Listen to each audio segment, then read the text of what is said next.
नमस्कार सगळ्यांना वटपौर्णिमेच्या हार्दिक शुभेच्छा। आज आम्ही 7 वाजता तयार झालेलो आहोत कारण यांना ऑफिसला जायचं आहे आणि यांची मीटिंग पण आहे।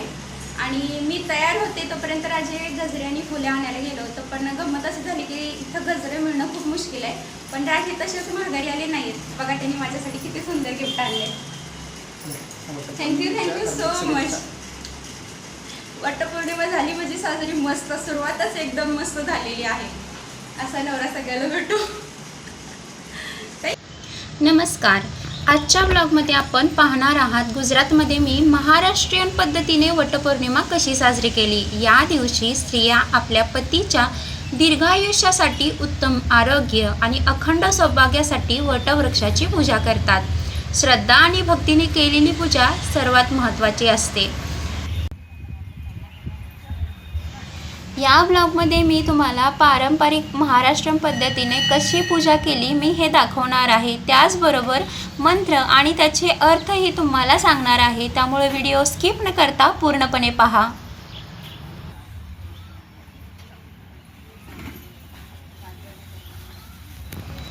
आम्ही गाडीवर आल्यामुळे मी ताट घरूनच तयार करून घेतलं नव्हतं, त्यामुळे मला तिथे गेल्यावरती पहिले मला पूजेची सर्व मांडणी करून घ्यावी लागली। मी पहिल्यांदा आरतीमध्ये तेल टाकून घेतलं, त्याच्यानंतर धूप आणि अगरबत्ती घेतली आणि तीही आता मी इथे सगळं लावून घेणार आहे।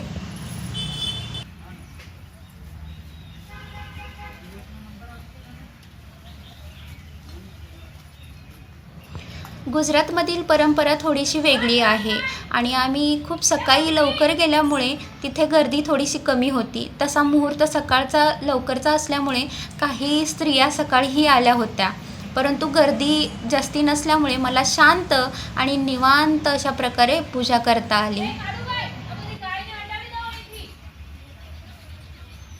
कोणत्याही कार्यक्रमाची सुरुवात आपण गणपती बाप्पाच्या आराधनेनं करतो, तर मी माझी पूजासुद्धा गणपती बाप्पाच्या आराधनेनं सुरुवात करणार आहे। वक्रतुंड महाकाय सूर्यकोटी समप्रभ निर्विघ्नं कुरु मे देव सर्वकार्येषु सर्वदा। हे वक्रसोंडेचे विशाल रूप असलेले आणि कोट्यावधी सूर्या इतके तेजस्वी श्री गणेशा, माझी सर्व कामे कोणत्याही अडथळ्याशिवाय पूर्ण होऊ दे।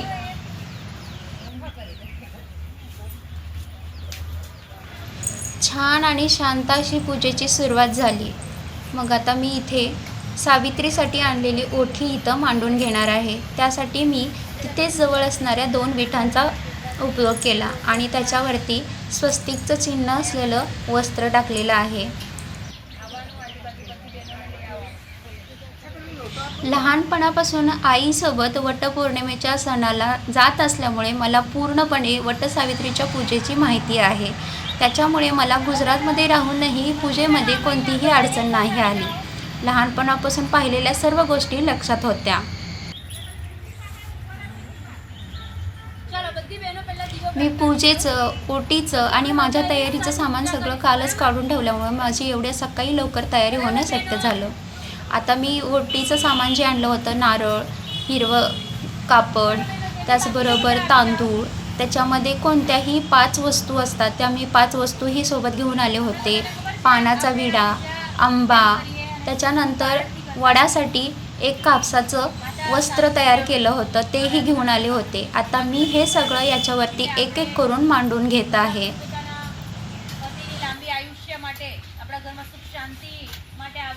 इथे पाठीमागे गुजराती पद्धतीने त्या बायकांना तिथे बसलेली दीदी सांगत होती की पूजा कशी करायची आहे आणि ती थोडेसे त्यांच्या भाषेतून त्यांना सूचना पण देत होती। पण मी महाराष्ट्राची आहे आणि मला महाराष्ट्रीयन पद्धतीनेच पूजा करायची होते, त्यामुळे त्या बाकीच्या 5 जणींची वेगळी पूजा सुरू होती आणि माझी वेगळी पूजा सुरू होती।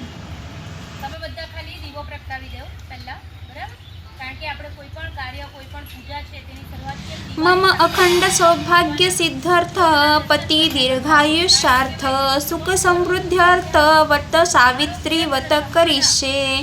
म्हणजेच मी माझे अखंड सौभाग्य, पतीचे दीर्घायुष्य, उत्तम आरोग्य आणि कुटुंबातील सुख समृद्धीसाठी वट सावित्री व्रत करत आहे।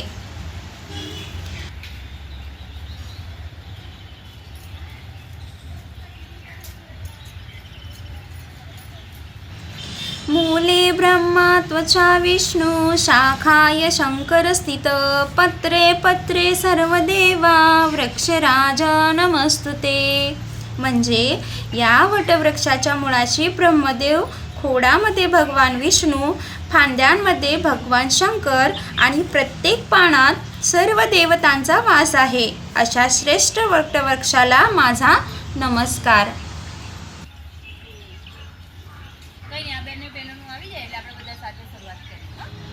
शांत निवांत यथासांग पूजा करायला मिळणं असं भाग्यच लागतं आणि मला खूप छान वाटत होतं मनापासून.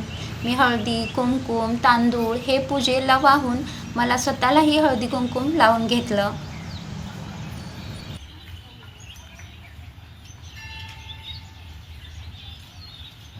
आजूबाजूचा पक्ष्यांचा किलबिलाट, मधूनच घंटेचा आवाज, हे सगळं ना मनाला खूप असं मंत्रमुग्ध करणारं होतं.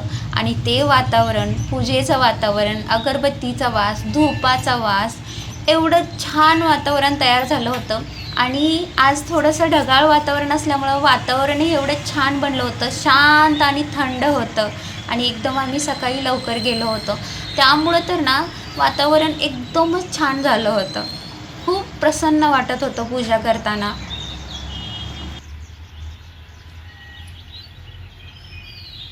इथे पाठीमागे पाहू शकता तुम्ही 3-4 जणी लाईनमध्ये थांबून होत्या. कारण इथे असं नाही की कितीही आल्या आणि चला पूजा करूया, असं नाही. 5 किंवा 6 बायका वडाच्या भोवती बसून शांतपणे निवांत अशा पूजा करतात. त्या स्त्रिया उठून गेल्या की पुढच्या लाईनमध्ये उभ्या असणाऱ्या महिला पुढे येतात आणि पूजा करतात. खूप छान आणि शिस्तबद्ध पद्धतीने इथे पूजा केली जाते. मला ती खूपच आवडली.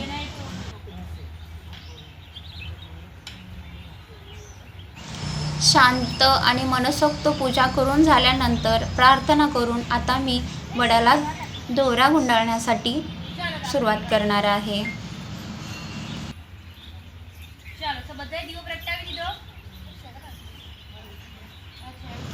आजूबाजूंचा पक्ष्यांचा किलबिलाटच कानाला खूप छान वाटत होता मला. तो तुम्हालाही ऐकायला यावा म्हणून मी आज बॅकग्राऊंड म्युझिक टाकलं नाही, कारण मला तो नॅचरल आणि सुंदर आवाजच तुम्हाला ऐकवायचा होता.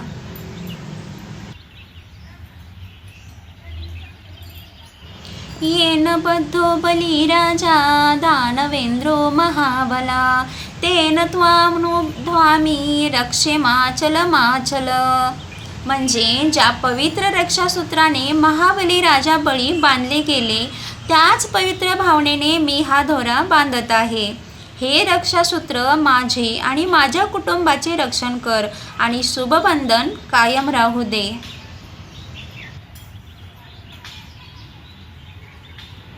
पहिला फेरा. पतीच्या उत्तम आरोग्यासाठी त्याला उत्तम आरोग्य लाभू दे.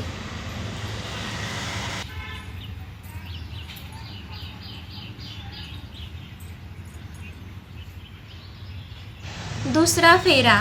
पतीच्या दीर्घायुष्यासाठी माझ्या पतीला माझेही आयुष्य लाभू दे, त्याला दीर्घायुष्य हो दे, असा आशीर्वाद दे.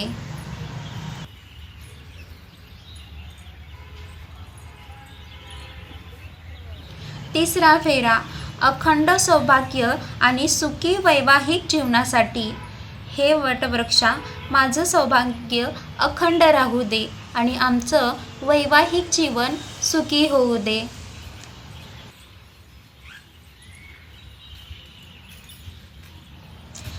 चौथा फेरा.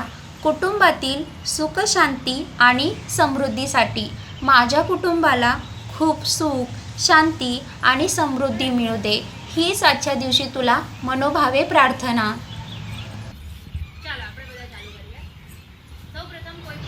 पाचवा फेरा.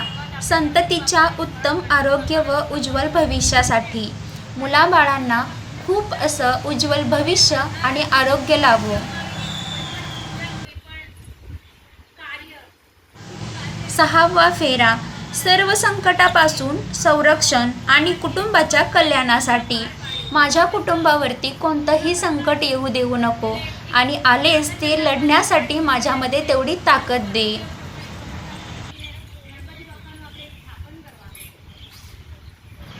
7वा फेरा. जन्मोजन्मी हे नाते प्रेम, विश्वास आणि आदराने टिकून राहावे यासाठी. माझ्या आणि माझ्या पतीचे प्रेम अखंड राहो हीच तुझ्या चरणी मनोभावे प्रार्थना. प्रत्येक फेरा ही फक्त प्रदक्षिणा नाही, तर ती एक प्रार्थना आहे, एक संकल्प आहे. श्रद्धेने घेतलेले हे 7 फेरे पती पत्नीच्या नात्यात प्रेम, विश्वास, आरोग्य आणि समृद्धीची कामना व्यक्त करतात. सावित्री सत्यवान चैव दाम्पत्य चिरजीविनो तथा मे पती दीर्घायुष्यवर्त जन्मोनी जन्मोनी. जसे सावित्रीने आपल्या निष्ठा, धैर्य आणि भक्तीने सत्यवानाला दीर्घायुष्य मिळवून दिले, तसेच माझ्या पतीलाही दीर्घायुष्य लाभो आणि आमचे दाम्पत्य जीवन सुखी हो. आजच्या या वटपौर्णिमे दिवशी हीच देवाकडे मनोभावे प्रार्थना. आजचा हा ब्लॉग तुम्हाला कसा वाटला मला कमेंट करून नक्की सांगा. व्हिडिओ आवडला असल्यास लाईक करा, शेअर करा, सबस्क्राईब करा. धन्यवाद.